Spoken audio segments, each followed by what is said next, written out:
Magandang araw sa inyo mga kaibigan. Itong ating almusalita sa araw na ito, December 2. Ang ebanghelyo natin ay Matthew 8:5-11.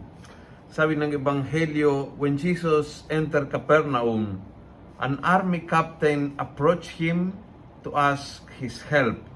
Sir, my servant lies sick at home.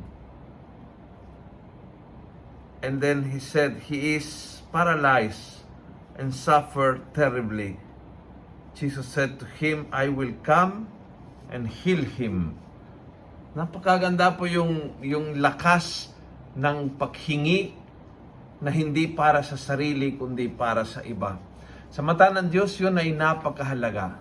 Kapag ikaw ay ilagay ang sarili mo sa panalangin, ngunit hindi hihingi ng pabor para sa iyo, kundi pakiusapan ng Panginoon para sa isang tao na kilala mo, na kaibigan mo, na naglilingkod sa iyo o kasama sa iyong pamilya o sa isang katrabaho o sa isang kapitbahay, and you ask the prayer for him, for that person na nakasakit or na may pinagdaraanan o na may problema o nahihirapan mag-move on in life or whatever it is, the power of that prayer grows exponentially dahil hindi po siya yung makasariling dasal at hindi siya ang dasal na tinitingnan yung sariling kapakanan, kundi alang-alang sa iba at para sa iba iniaalay yung dasal na yan.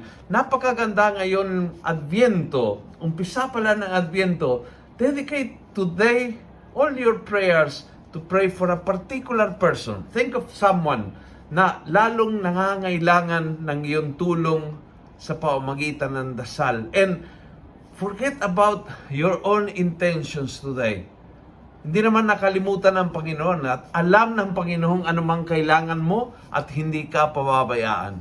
Today, you ask for someone else.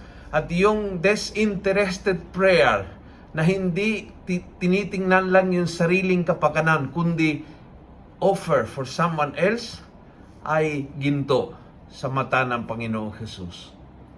Kung nagustuhan mo ang video ito, pakiusap, pass it on. Punuin natin ng good news ang social media.